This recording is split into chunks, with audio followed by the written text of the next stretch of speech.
지난 2014 브라질 월드컵 1차 예선전, 약체 레바논에게 당한 한국의 충격적인 패배, 그리고 감독 전격 교체. 7회 연속 월드컵 본선 진출을 기록한 한국 축구가 최종 예선에 탈락할 수도 있는 절대 위기를 맞았다. 대한민국은 이대로 추락할 것인가? 지구촌 최대의 축제라고 할 수 있는 월드컵. 한국 대표팀은 8회 연속 진출이라는 염원을 담아서 최강의 호가 힘찬 항해를 하고 있습니다. 그런데 우리 대표팀에게 최근에 위기가 찾아왔다는 우려의 목소리가 높습니다.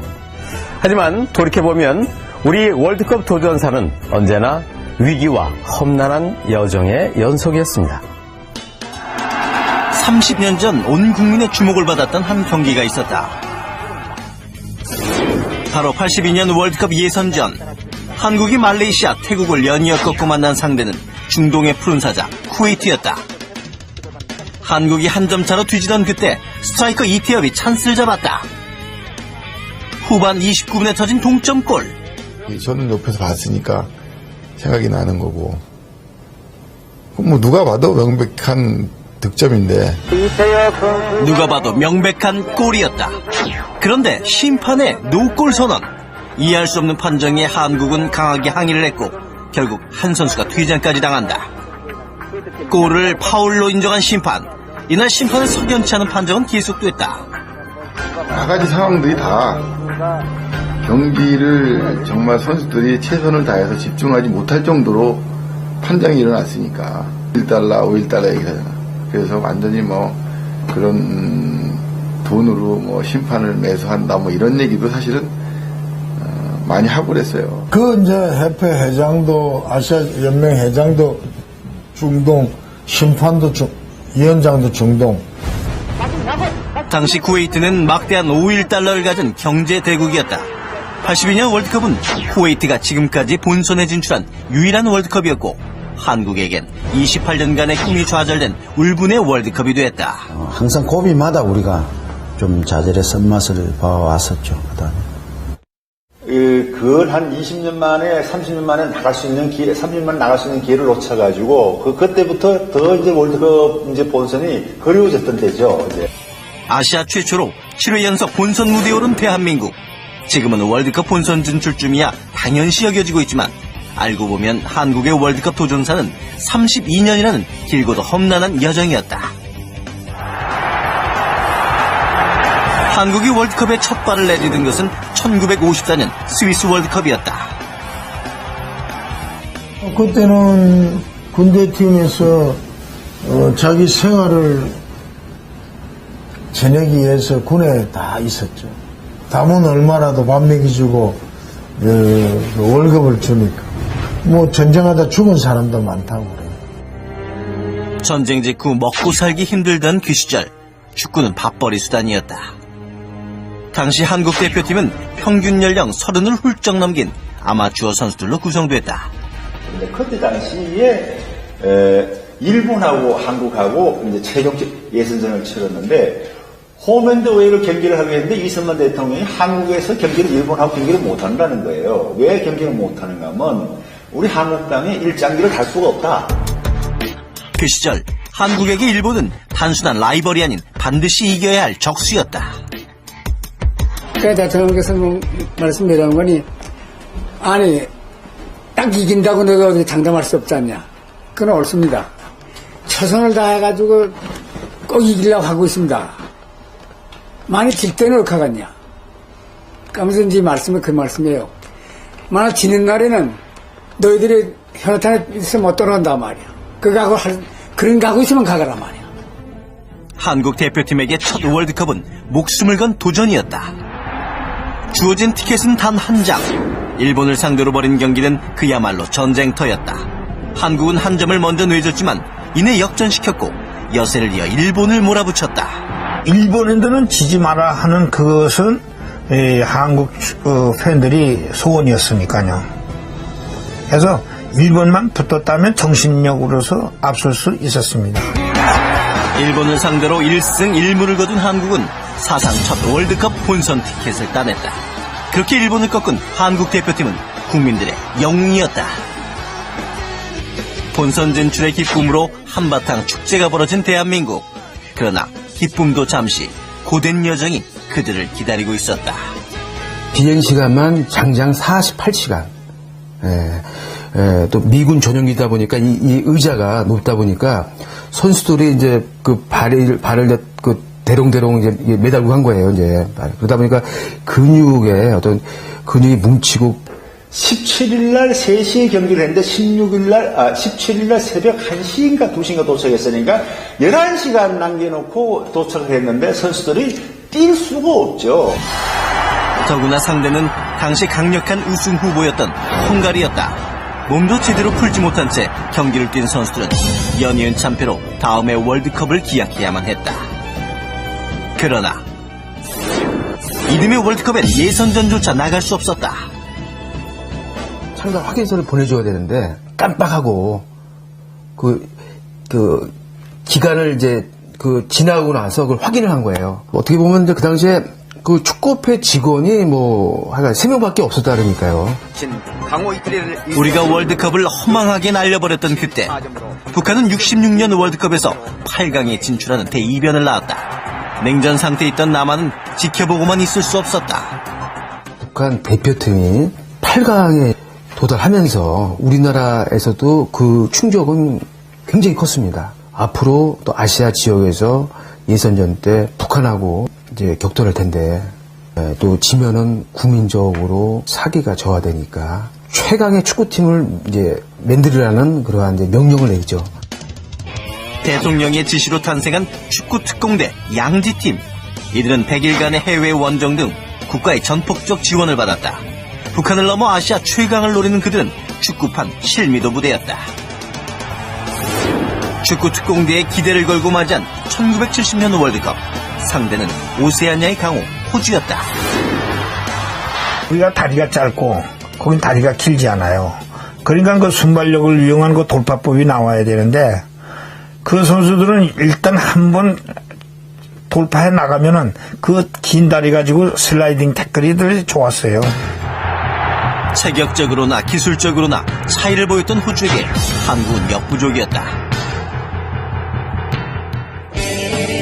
그러나 한국에겐 아직 한 번의 기회가 더 남아있었다. 이날 한국은 시작부터 선전을 펼쳤다. 전반전 시원한 중거리 슛으로 선취골을 얻어냈다. 기분 좋은 출발이었다. 월드컵 본선 문턱에 한 발짝 더 가까워지고 있었다. 그러나 후반전 호주의 득점으로 1대1 동점 상황. 후반전 20분 바로 그때 한국의 결정적 기회가 찾아왔다. 우리한테는 상당히 찬스였어요. 또 상승세도 있었고. 키커로 지목된 선수는 당시 최고의 공격수 임국찬. 성공하면 이길 수 있는 경기였다. 그러나 공은 골키퍼의 품에 안기고 말았다. 한국의 탈락, 비난의 화살이 임국찬에게 쏟아졌다. 그 이후에 이문동에 이렇게 참 전세집을 살았는데 동네에서 제2의 매국노다 이래가지고 돌멩이 던지고 이래가 집주인이 그 집을 쫓아내버렸어요. 전세를 빼달라. 돈을 보니까 그래서 이제 호주를 미국으로 이민도 가고 그런 한 아픈 기억이 있습니다. 그 후로도 한국은 번번이 호주에게 발목을 잡혀 고배에 쓴 잔을 마셔야 했다. 한국의 월드컵 본선 진출은 32년 동안 가슴에 품어온 간절한 꿈이었다. 킹스컵을 3연승하고 메르데카베를 우승하고 뭐 어지간한 데는 다 이기고 있는데 올림픽하고 월드컵은 안 되는 거예요. 거의 문턱까지 가서 좌절하고 그랬어요. 그때는 우리가 월드컵을 나간다. 월드컵을 나갈 수 있을까? 정말 아깝게주면 그냥 운동장에서 울기도 하고. 그래도 한국은 끝까지 포기하지 않았다. 54년 첫 월드컵을 보고 자란 축구 꿈나무들은 어느새 기대주가 되어 있었다. 특히 86년 멕시코 월드컵 대표팀은 기대를 걸어볼만 했다. 80년대 축구스타 야생마 김주성, 아시아의 호랑이 최순호, 여기에 세계적 스타 플레이어 차범근과 허정무까지 역대 최강의 드림팀이었다.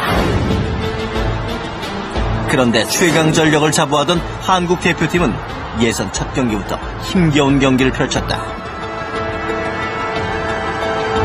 특히 한 수 아래라 여겼던 말레이시아에게 0대1로 지며 국민들에게 큰 실망감을 안겼다.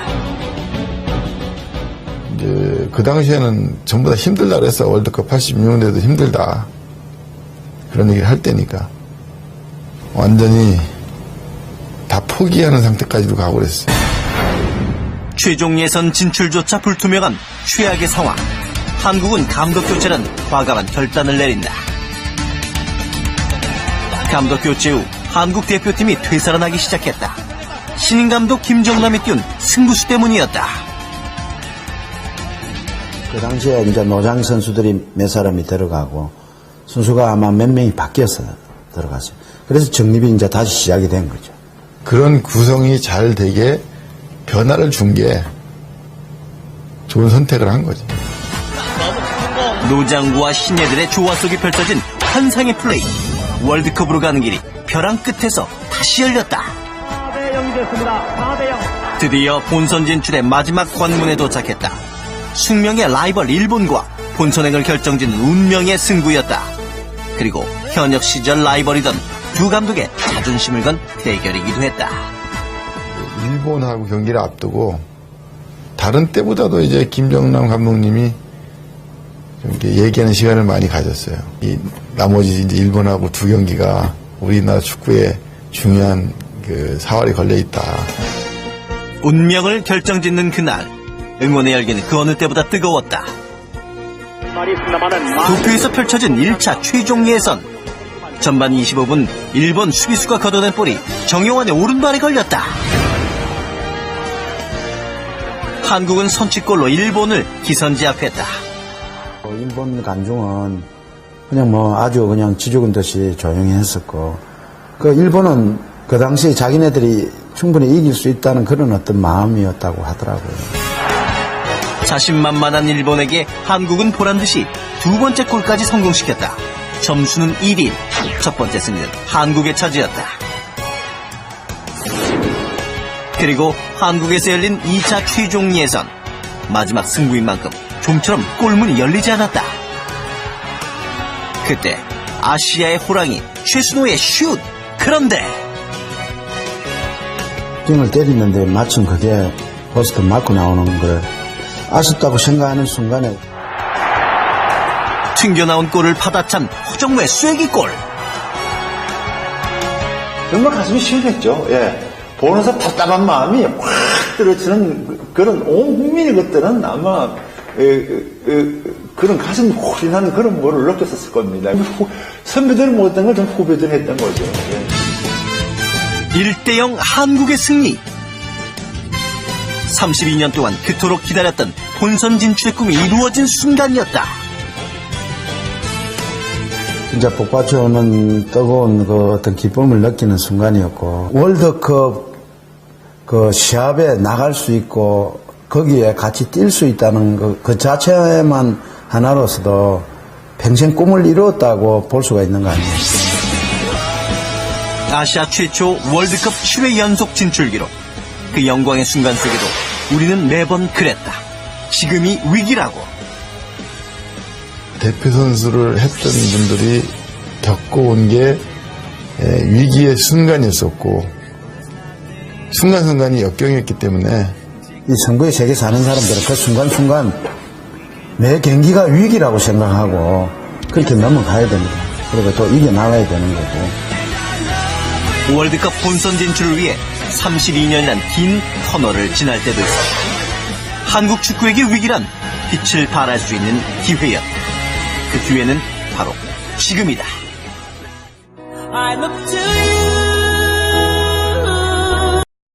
들여다봅니다. 화성 연쇄살인 사건 2010 보고서. 억울하고 원통하고 기가 막힌 사람들. 절대 끝나지 않는 이야기. 화성 살인 사건 히스토리. 대한민국 최고 인기 학교 드라마 호랑이 선생님. 호랑이 선생님들의 제자들은 어떻게 성장했을까요? 그들이 다시 모여 눈물을 흘린 안타까운 사연.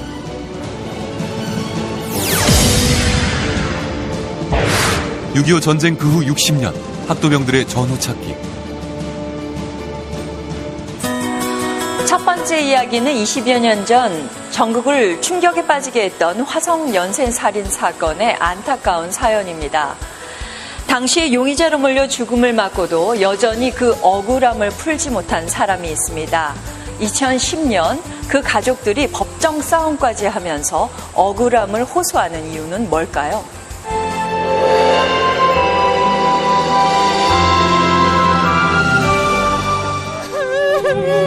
화성 연쇄 살인 사건 용의자의 아내. 이런 쪽으로 이런 식으로. 화성 연쇄 살인 사건을 담당했던 형사. 화병. 정말 불쌍해 죽겠어. 이들의 끝나지 않는 억울한 이야기. 대한민국 역사상 가장 끔찍했던 사건. 특히 불특정 다수를 상대로 한 최초의 미해결 연쇄살인. 화성 연쇄살인 사건 그 후 20여 년. 왜 아직까지도 고통받아야만 하는 사람들이 존재하는가? 경기도 화성군 태안읍 부근에서 어제 또다시 50대 여인이 희생돼 옷이 벗겨지고 스타킹으로 두 손이 뒤로 묶이는 등 1986년부터 91년까지 약 5년에 걸쳐 10명의 여성들이 무참히 희생됐다. 그러나 끝내 범인은 잡히지 않았고 지난 2006년 공소시효마저 만료됐다. 비오는 날 붉은 옷을 입은 여자는 죽는다. 범인은 희생자의 소지품으로 포박한 후 특이한 매듭법을 짓는다. 당시 수많은 억측과 주장이 제기됐다. 그리고 2010년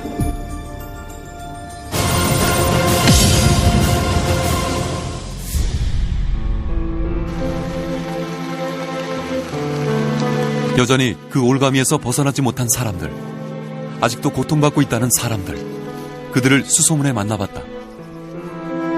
가슴이 답답하고 억울할 때는 남편의 묘를 찾는다는 그녀. 화성 연쇄살인 사건의 용의자로 죽음을 맞은 고 김씨의 아내다.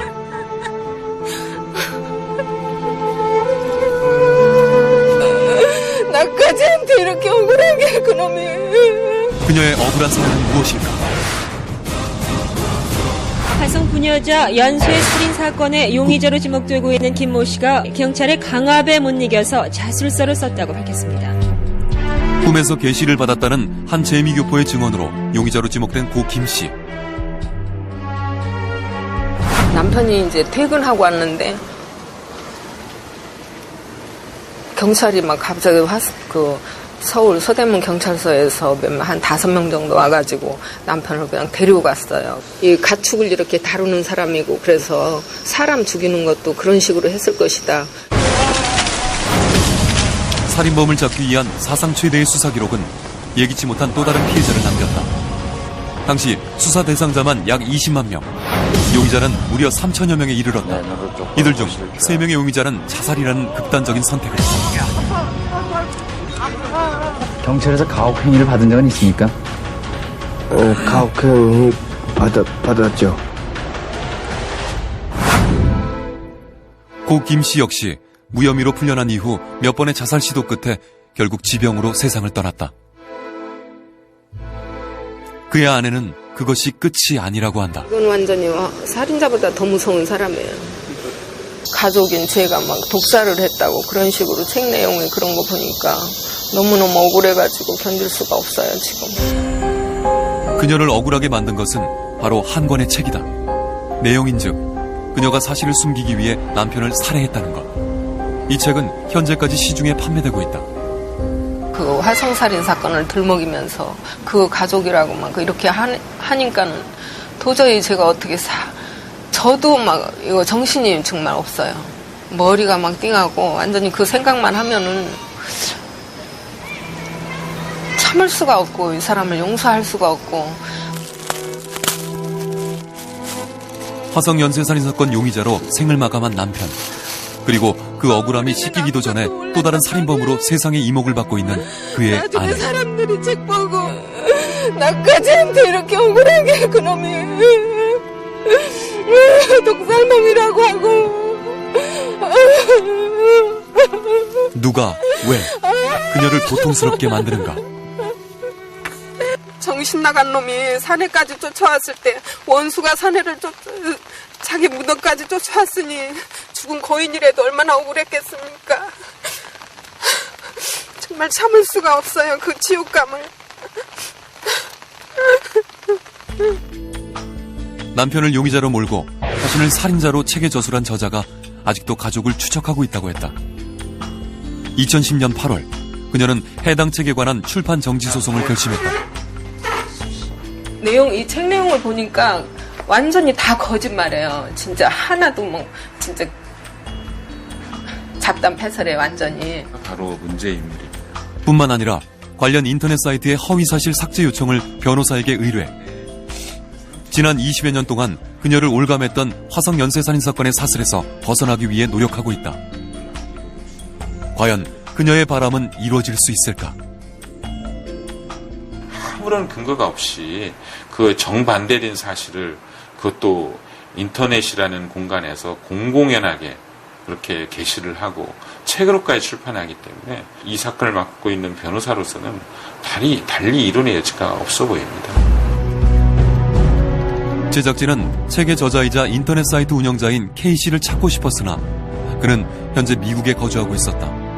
어렵사리 메일을 주고받았지만 취재를 끝내 거부했다.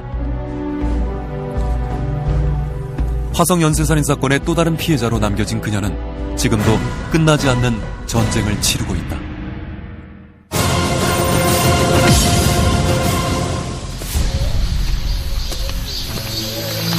화성 연쇄살인 사건 그 후 아직도 억울함을 호소하고 있는 또 한 사람. 과연 그는 누구인가? 직업은 제가 가장 좋아했던 전직 경찰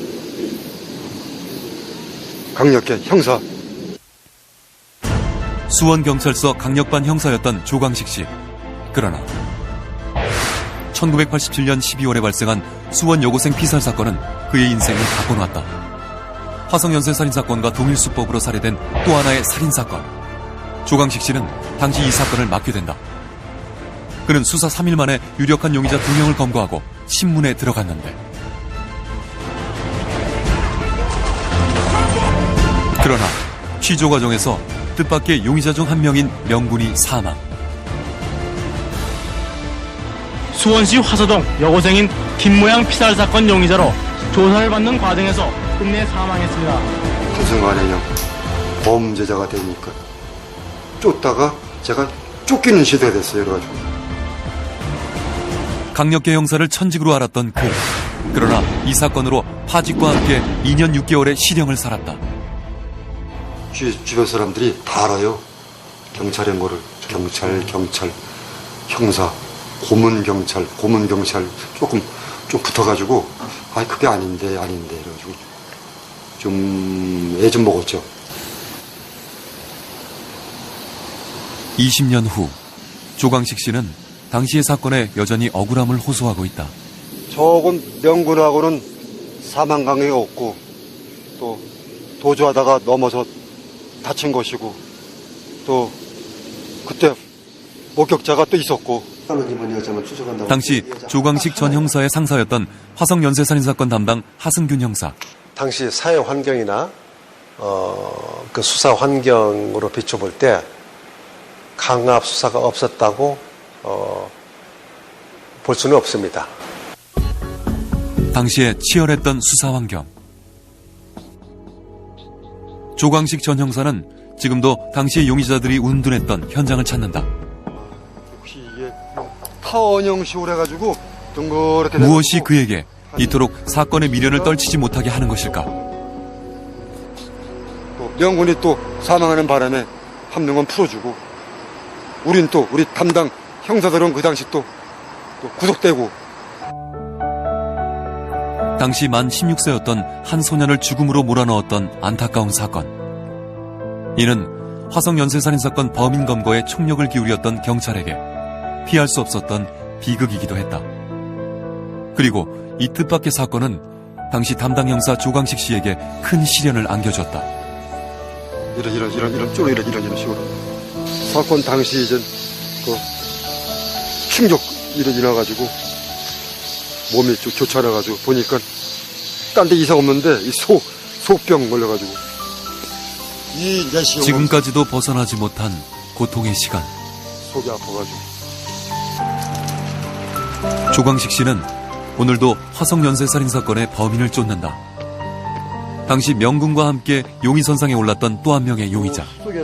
그가 범인이라 굳게 믿고 있는 조광식 씨. 현재 화성 연쇄살인 사건 재수사 요청 탄원서를 준비하고 있다. 그 제2군과 공범이었던 그 명군이 그 사망한 이후 제2군은 교도소가 있었고, 그러면 사건이 재발 안 해야 되는데 88년, 89년, 90년도까지 이곳저곳에서 같은 수법에 의해서 유사 사건이 발생을 했습니다. 그래서 나는 그 주장이 옳지 않다라고 생각하고 있습니다. 화성 연쇄살인 사건 그 후 20여 년. 범인이 잡히지 않았기 때문에 아직도 고통받고 있는 사람들. 그 아픈 상처는 언제쯤 아물 수 있을까? 끝나지 않는 살인의 추억 속 기막힌 사람들의 이야기가 있다. 진실은 어디까지나 진실은 있다. 거짓된 것은 다 이제 우리나라에서 설 수가 없게 그렇게 좀 됐으면 좋겠습니다.